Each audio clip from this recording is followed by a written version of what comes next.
It really is a pleasure to be here, and I suppose it's of particular poignance because of what this city means to the memory and the abiding memory of Frederick Douglass and the ongoing work done by people like Senator Mitchell for our peace process. And I wanted to, before I embarked on anything this evening, say thank you to Kristen Leary, who is the founder and director of the Douglas O'Connell project here in Washington, D.C. and also in Ireland, and for bringing a crew along. I don't know where she is. Where are you? There you are, everyone there at the back. Thank you so much for facilitating this and for just extending this invitation along, of course, with the Politics and Prose. I was in Miami this morning. I was in Atlanta the night before that. I was in Chicago the night before that, Minneapolis the night before that. I'm going home to my kids tomorrow, I'm very happy to be saying.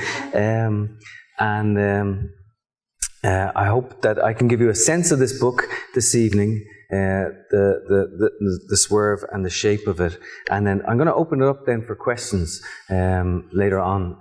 So we can, if you want to throw any tomatoes at me or anything like that, that's good. I'm going to begin with a flight. The first transatlantic flight was done by Alcock and Brown in 1919.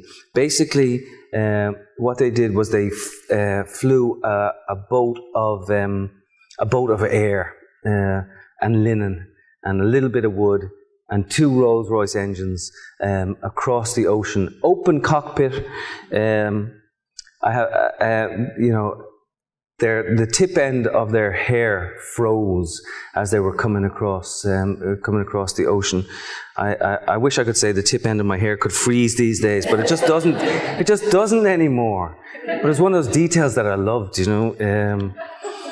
And I'm giving the first chapter away a little bit because they do land. But this is a curious sort of landing that they have in Ireland. Alcock and Brown were RAF fighters. They'd come out of the horrors of the First World War. 25 million people dead. And I think that sort of thing bears repeating, or at least a little bit of silence when you think about it. And they decided that they were going to take the war out of the machine, which is also what Douglass wanted to do, to take the war out of his machine, and also what Senator Mitchell wanted to do and did achieve, to take the war out of the vast machine of politics and or hatred or any other sort of thing. So that's what ties these men together. Later the narrative is pulled together by women, and we'll see if we get to that this evening. But I'd love to talk about it and answer any questions. So they're coming in, they've just had a tailspin, they came out of the tailspin. If there's any pilots here, you have to know that they didn't even have a gyroscope in the machine. So it was an incredible thing that they were able to fly so far. Brown is screwing back the lid on the flask of hot tea when he feels Alcock's hand on his shoulder, and he knows before turning around that it is there, as simple as that, rising up out of the sea, as nonchalant as you like. Wet rock, dark grass, stone, tree, light. 2 islands. The plane crosses the land at a low clip. Down below, a sheep with a magpie sitting on its back. The sheep raises its head and begins to run when the plane swoops, and for just a moment the magpie stays in place on the sheep's back. It is something so odd that Brown knows he will remember it forever. The miracle of the actual. In the distance, the mountains, the quiltwork of stone walls, corkscrew roads, stunted trees, an abandoned castle, a pig farm, a church, and there, the radio towers to the south. 200-foot masts in a rectangle of lockstep, some warehouses, a stone house sitting on the edge of the Atlantic. It is Clifton then, Clifton, the Marconi Towers, a great net of radio masts. They glance at each other. No words. Bring her down. Bring her down. They follow their line out over the village. The houses are grey, the roofs slate, the streets unusually quiet. Alcock whoops, shuts the engines, angles in, flattens the Vimy out. Their helmets applaud, their hair roars, their fingernails whistle. And from out of the grass, a flock of long-billed snipe rises and soars. It looks to them like the perfect landing field, hard and level and green. Yet what they don't notice coming down are the nearby slabs of peat that lie like cake, the sharp cuts in the brown earth, the line of wet string that runs along the banks, the triangular ricks of earth off in the distance. They miss, too, the wooden turf carts that lie weathered and rain-pocked at the side of the road. They miss, too, the angles of the slains leaning up against the carts. They miss, too, the rushes grown long on the abandoned roads. They bring the Vimy down towards the ground, a flawless trajectory, almost as if they could lean out and scoop up the soil in their hands. Here we are. The plane suspends itself a foot from the ground. Their hearts thump in their shirts. They wait for a moment of touch. They skim the top of the grass. They hit and bounce. We are down. We are down, Jackie boy. But they know straight away that they are slowing too suddenly. A wheel, maybe? A burst tire? A snap of tail fin? No cursing, no shouting, no panic, a sinking feeling, a dip, and then they realize it is bog, not grass. It's like, welcome to Ireland, lads. They are English soldiers after all, you know. Got to do something to mess with their heads.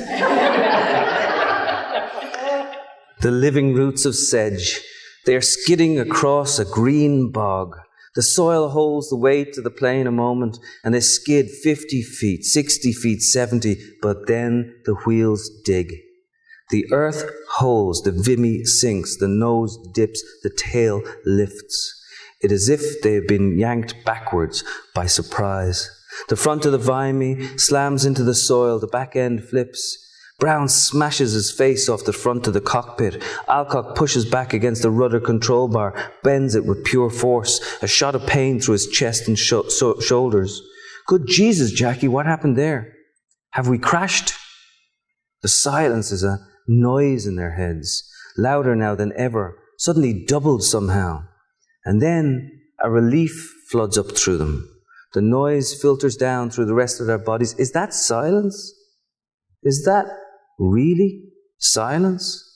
The racket of it, slipping through their skull boxes. Good God, Teddy, that's silence. That's what it sounds like. Brown touches his nose, his chin, his teeth to see if he's intact. A few cuts, a few bruises, nothing else. We're alive. We're perpendicular, but we're alive. The Vimy sticks out of the earth like some New World dolmen. The nose is buried at least 2 feet in the bog, the tail in the air. Crikey, says Alcock. He can smell petrol somewhere. He switches off the magnetos. Quick, out, down. Brown reaches for the logbook, the flares, the linen bag of letters. He pulls himself up over the edge of the cockpit. He throws down his walking stick, and it hits like an arrow in the bog below, stuck sideways in the soil. A burn in his leg as he lands. Hallelujah for the ground. It almost surprises him that it isn't made of air. A living dolmen, yes. In the pocket of his flight suit, Brown has a small pair of binoculars. The right lens is fogged, but through the good lens he sees the figures high-stepping across the bog. Soldiers, yes, soldiers. They seem for all the world like toy things coming, dark against the complicated Irish sky. As they get closer, he can make out the shape of their hats and the slide of rifles across their chests and the bounce of the bandolier belts. There's a war going on, he knows. But there's always some sort of war in Ireland, isn't there? One never knows quite whom or what to trust. Don't shoot, he thinks. After all this, don't shoot us. But these are his own. British, he's sure of it. One of them with a camera bobbing at his chest, another still in his striped pajamas. Behind them, in the distance, horses and carts, a single motor car, a line of people coming from the town, snaking out along the road, small grey figures. And look at that. Look at that. A priest in white vestments, coming closer now. men, women, children, running in their Sunday best. Ah, Mass. So they must have been at Mass. That's why there was nobody on the streets. The smell of the earth so astoundingly fresh, it strikes Brown like something he might eat. His ears throb, his body feels as if it's still moving through the air. He thinks, the first man ever to fly and stand at the exact same time. The war is out of the machine. He holds a small bag of letters up in salute. On they come, soldiers, people, the light drizzle of grey. Ireland, a beautiful country, a bit savage on a man all the same. And the reason I say the word savage is because the whole next section is about a man and men and women who were considered to be savages at the time. In 1845, Frederick Douglass went across to Ireland, landed in Dunleary, and he spent the next 4 months travelling around Ireland in preparation for going to England. He had his own sort of bog that he landed into. And I will tell you that when I first heard the story, I thought it was an extraordinary thing, a beautiful thing. And I thought, well, okay, an African-American man, still a slave, he goes over and, he meets Daniel O'Connell and he tours the country, gets lots of crowds out and about. I thought, wow, that's good, that's quite fantastic.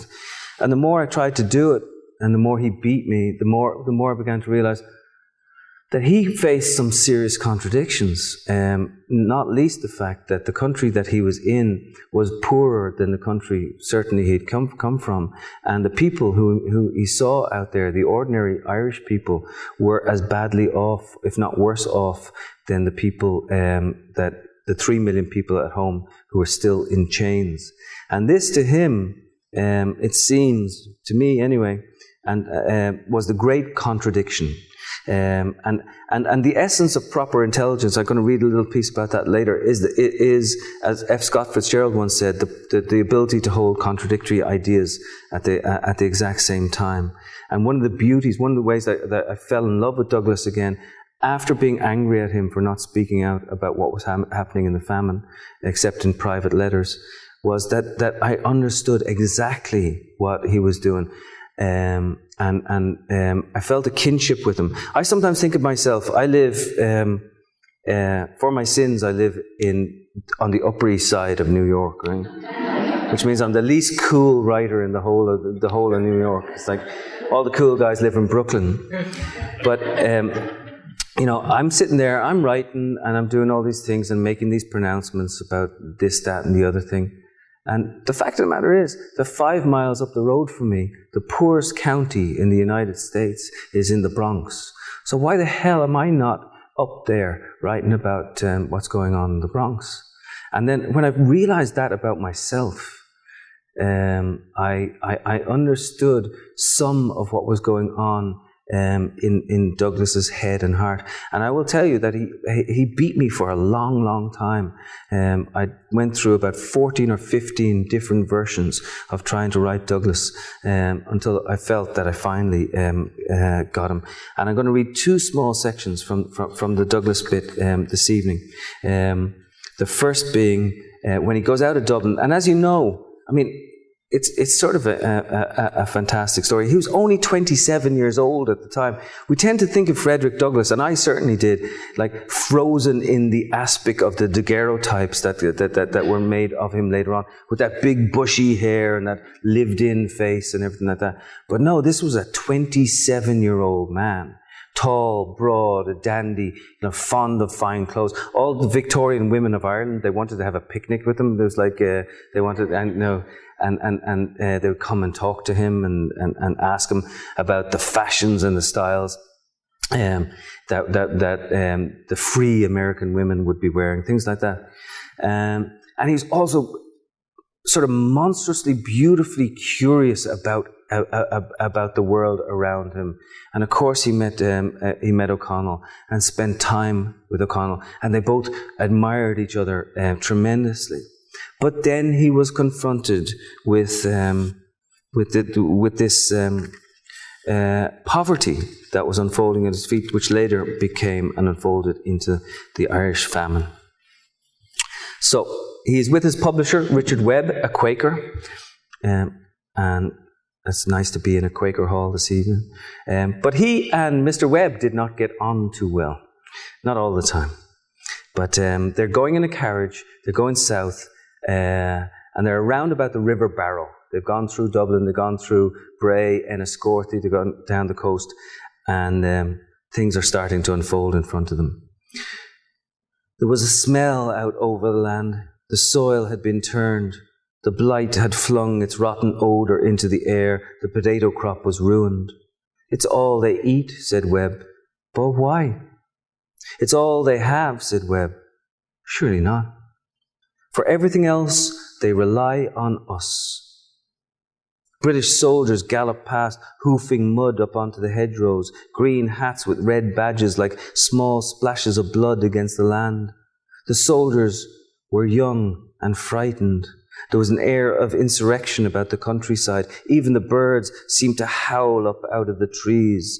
They thought they heard the cry of a wolf, but Webb said that the last wolf had been shot in the country a half-century before. Creeley, the driver, began to whimper that perhaps it was a banshee. Ah, quit your foolishness, said Webb. Drive on. But, sir, drive on, Creeley. At an estate house, they stopped to see if they could feed the horses. 3 guards stood on the gate, stone-carved falcons at their shoulders. The guards had shovels in their hands, but the handles of the shovels had been sharpened to a point. The landlords were absent. There had been a fire. The house smouldered. Nobody was allowed past. They were under strict instructions.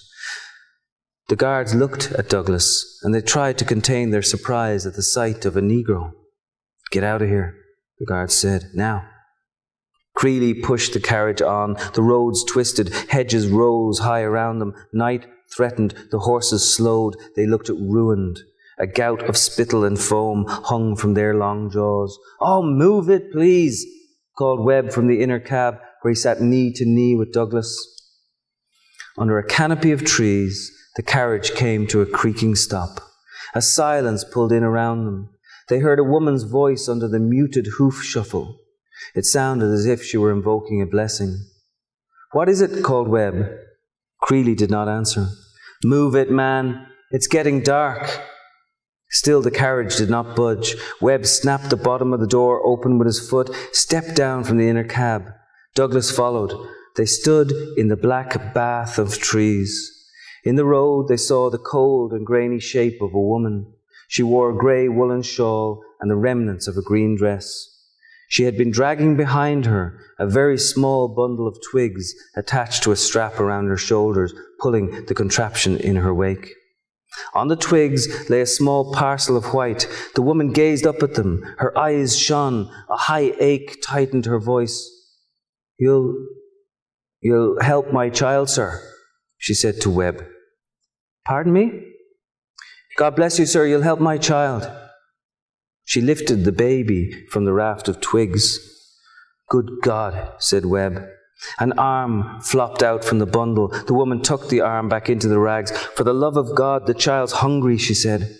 A wind had risen up. They could hear the branches of the trees slapping each other around. Here, said Webb, offering the woman a coin. She did not take it. She bent her head instead. She seemed to recognize her own shame on the ground. She's not had a thing to eat, said Douglas. Webb fumbled in a small leather purse again and held out a 6-penny piece. Still the woman did not take it. The baby was clutched to her chest. The men stood rooted to the spot. A paralysis had swept over them. Creeley looked away. Douglas felt himself become the dark of the road. The woman thrust the baby forward. The smell of death was overpowering. I'll leave it there. I'm going to take off my jacket because it's warm. Now, Mr. Douglas, he obviously has to deal with all of this. And he does, because he's a man of conscience and beauty. And this is a moment where he talks with Isabel, who's the daughter of the Jennings family in Cork. And so what he does... Actually, I'm going to read a little bit longer than I thought about Mr. Douglass, because I think he's important to tonight. Actually, I went out to his house here and the museum, and I saw the barbells that he had and everything like that, and I made sure that I put the barbells in the Irish version. I have no idea whether he ever used the barbells in Ireland or not. So he walked along the River Lee. Oh no, first of all, let me give you some of his words first. It must be said that in my time here in Ireland, my heart feels stirred. Instead of the bright blue sky of America, I am covered with the soft fog of the Emerald Isle. I breathe, and lo, the chattel becomes a man. Though I have seen much that would make my own people tremble, I am encouraged to exercise my true and proper voice. I breathe the sea air freely, and while there is much I observe to make the heart heavy, I am, at least temporarily, without chains. He walked along the River Lee, his hands clasped behind his back, a new walk for him, large and public, the attitude of a thinking man. He enjoyed the pose. He found it conducive to the idea of himself. He heard the clopping of a horse behind him on the cobbles, the soft sound of a harness creaking. Isabel descended the horse, walked alongside him, her hand careful at the horse's neck, the sheen of sweat on the animal's body. Barges plied along the river, corn barges, barley barges, cattle barges, salt barges, pig barges, sheep for the slaughterhouse further downriver, firkins of butter, oatmeal, flour bags, egg boxes, baskets of turkeys, canned fruit, bottled soda and minerals. They watched the river of food in silence. Gulls busied themselves behind the boats, swooping every now and then to claim what they could. They walked along by a merchant marine shop, a bookseller's, a tailor shop. Further down the quays, Isabel pulled the horse close to her, as if it might offer protection. I could not find her. Excuse me? That woman that you met upon the road, I could not find her. For a brief moment, he was not sure what Isabel was talking about, an incidental skim of words across the surface of the day. But then he caught himself, said it was a great shame, but he was sure the child was buried by now. You did what you could, said Isabel. He knew it was not so. He had done nothing at all. He had borne witness, and he stayed silent. There's nothing worse, she said, than a small coffin. There was enough food in the land to feed Ireland 3 or 4 times over, she said. It was being shipped across to India, to China, to the West Indies. The exhaustion of empire. She wished there was something she could do about it. The truth could not be preserved by silence. Her own family had warehouses of food further down the river, bottles of vinegar, stocks of yeast, malting barley, even crates of fruit jam, but it could not be given away. There were laws, and there were customs, and there were issues of ownership, and there were other complexities too. Business alliances, extended contracts, taxation, the demands of the poor, the creation of moral illusions. It struck him that Isabel carried the wounds of privilege. Perhaps then he did also. He leafed through the New Testament. From everyone who has been given much, much will be demanded. And yet, if he spoke out on behalf of the poor Irish, what would happen? What language could he create for this? To whom would he speak? The politics still confounded him. Who was Irish? Who was British? Who was Catholic? Who was Protestant? Who owned the land? Whose child stood rheumy-eyed with hunger? Whose house was burned to the ground? Whose soil belonged to whom and why? The simple way to see it was that the British were Protestant, the Irish were Catholic. One ruled, the other lay underfoot. But where then did Richard Webb fit in, and where did Isabel fit in? He would gladly have allowed himself to align with the desires of freedom and justice, but it was to his own known cause that he had to remain entirely loyal. 3 million slaves. He could not speak out against those who had brought him here as a visitor. There was only so much he could take upon himself. He had to look to what mattered. What was beyond toleration was the ownership of man and woman. The Irish were poor, but not enslaved. He had come here to hack away the ropes that held American slavery in place. Sometimes it withered him just to keep his mind steady. He was aware that the essence of proper intelligence was the embrace of contradiction, and the recognition of complexity was to be balanced against the need for simplicity. He was still a slave, fugitive. If he returned to Boston, he could be kidnapped at any time, taken south, strapped to a tree, whipped. His owners, they would make a spectacle of his fame. They had tried to silence him for many years already, but no longer. He had been given a chance to speak out against what had held him in chains, and he would continue to do so until the chains lay in links at his feet. He thought he knew now what had brought him here to Ireland, the chance to explore what it meant to be free and captive at the same time. It was not something that even the most aggrieved Irishman could understand, to be in bondage to everything, even the idea of one's own peace. His body, his mind, his soul had for years served only for the profit of others. He had his own people to whom he was pledged. 3 million. They were the currency of his freedom. And what weight would he carry if he tried to support the Irish too? Their agonies, their ambiguities, he had enough of his own. The barges passed, a river of food afloat. The sun went down over the slate rooftops of Cork. So, and that, I think, I mean, one of the things that I've been thinking about, maybe I shouldn't even say it in this town, but you know, he seems to embrace the contradictions that all politicians, but in particular, say somebody like President Obama, has to face and hold all these things together, and then come out on the far end. And one hopes that he comes out on the side of good. But you know, he gave his voice to history, and then that voice was taken up by others, and it was taken all the way, you know, up to Martin Luther King, and then taken all the way up now to Obama. But also, I believe that he influenced the likes of Senator George Mitchell, who, to my mind, is one of the greatest politicians ever to come out of the United States, certainly in the last 25 or even 50 years. Mitchell, as you know, was Speaker of the House for 6 years, second most powerful man in the United States, all this sort of stuff. But he went across to Ireland under the guidance of Clinton, and he worked for 2 years negotiating our peace process. And you know what that's like. I mean, how many Irish people are in the audience? All right, so a load of people. You know that we just jabber on and on and on, right? Listen to me now. But when he went up there to the plenaries in Stormont, he got a load of it. He's like, point of honour, Mr. Chairman, let me tell you, yeah, for 700 years we've been doing this, you know, like, and someone else saying, no, and he had to listen to it, and did so with great grace and great dignity and great style. And so I got a chance to imagine what it was like to be Senator Mitchell.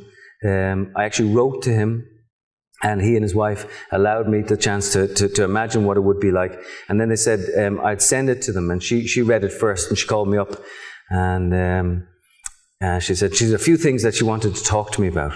I was like, oh, jeez. I'm in serious trouble now. And she said to me, well, you know, one of the things about George is he never would have worn brown brogues. He always wore shiny black shoes. And once I heard that, I was like, okay, I've got it. That's fantastic. If that's the worst of things, then we're moving along. But then I worked with him, and I interviewed him, and then spent 3 days with him in Maine.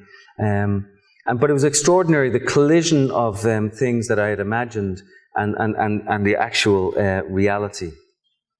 And I'm just going to tell you a little piece about, and this is how the stories come together. This is where the fiction and the non-fiction come together.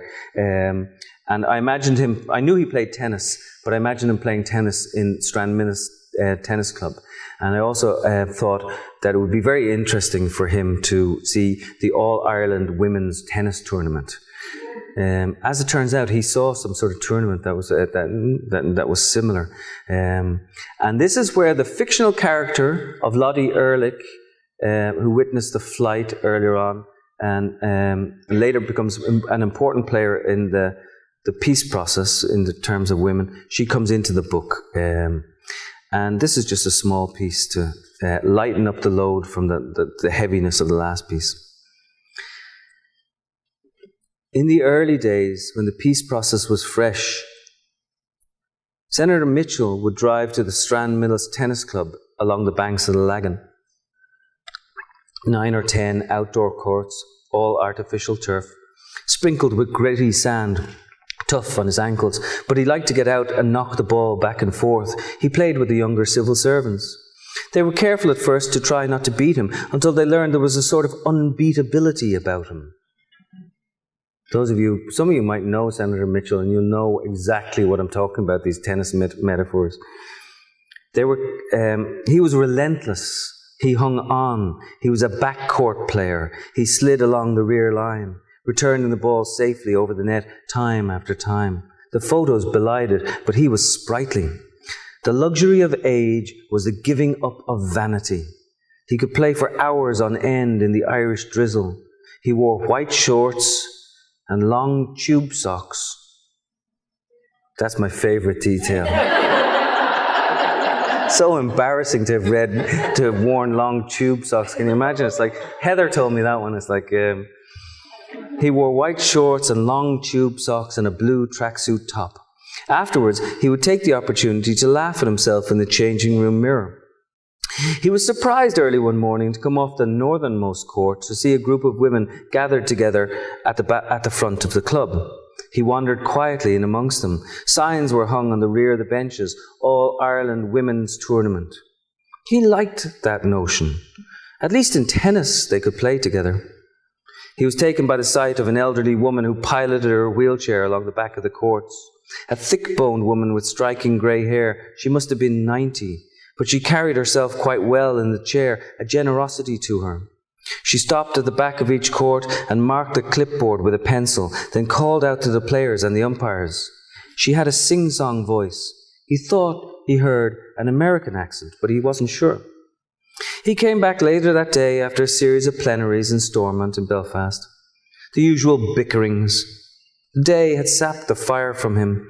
The tournament was still in progress. He loosened his tie and he took off his jacket and he slid in amongst the crowd to watch the final game. The woman in the wheelchair was positioned at the back of the court. She wore a plaid woolen blanket over her lap. She nodded at each point and clapped at the end of the games, large, loud, animate. He couldn't tell what side she was supporting, if any.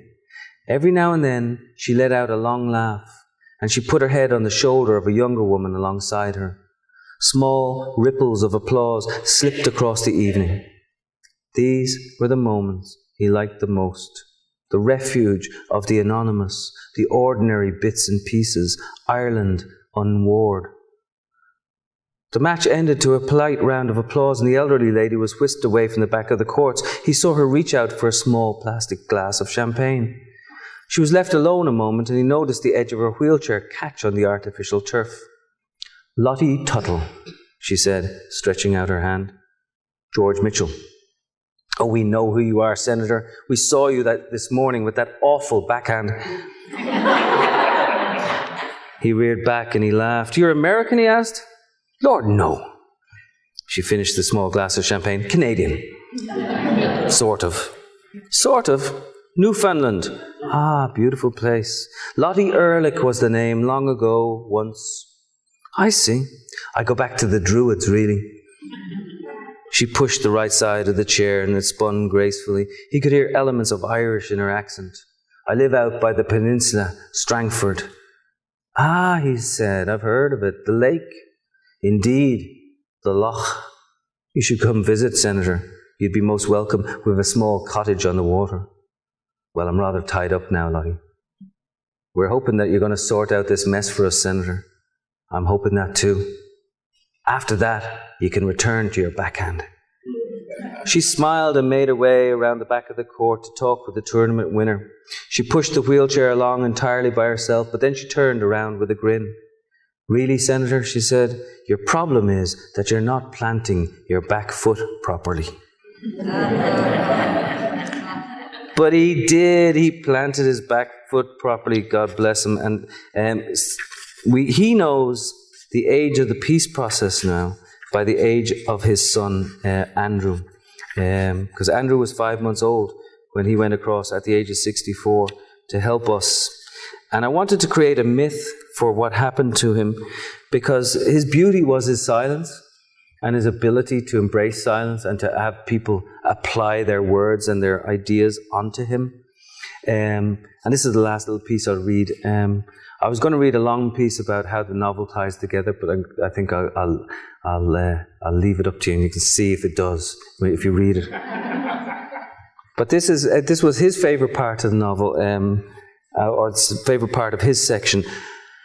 I have to tell you that I went to see Mitchell just 3 weeks ago now, and dropped off a book, the first copy of the book that I got at his apartment on Park Avenue. And I just was leaving it off with his doorman, and lo and behold, he came down the stairs with Heather. And we talked a little while, and I signed the book for his kids. And then he said to me, because I was on my way to Belfast that night to launch the book, and he said to me, he said, "Say thank you to the people of Ireland and Northern Ireland." And I was like, "Yeah, of course I will." And I only thought about it later as I was walking home and walking away from him, that it was such an incredibly extraordinary thing to say. Because he didn't say regards, say best wishes, say I said hello to the people of Northern Ireland. He said, "Say thank you." And he was like receiving this, it was an act of graciousness that and it just tripped off his tongue as easily as that. And that to me was the sort of man that he was. He is beloved now in Northern Ireland, as is Senator Obama, or President Obama and President Clinton. But Mitchell, more and more, people are recognizing as the one who helped us come together, because the way he dealt with our language and how we threw our language at him. It is as if in a myth he has visited an empty grain silo. In the beginning, he stood at the bottom in the resounding dark. Several figures gathered at the top of the silo. They peered down, shaded their eyes, began to drop their pieces of grain upon him. Words. A small rain at first, full of vanity and history and rancor, clattering in the emptiness. He stood and let it sound metallic around him until it began to pour, and the grain took on a different sound, and he had to reach up and keep knocking the words aside just to get a little space to breathe. Dust and chaff in the air all around him. From their very own fields, they were pouring down their winnowed bitterness, and in his silence he just kept thrashing, spluttering, pushing the words away, a refusal to drown. But what nobody noticed, not even himself, was that the grain kept falling and rising, and the silo filled, but he kept rising with it, and the sounds grew different, word upon word, falling around him, building beneath him, and now at the top of the silo, he has clawed himself up and dusted himself off, and he stands there equal with the pourers, who are astounded by the language that lies below them. They glance at each other. There are 3 ways down from this silo. They can fall into the grain and drown, they can jump off the edge and abandon it, or they can learn to sow it very slowly at their feet. Thank you.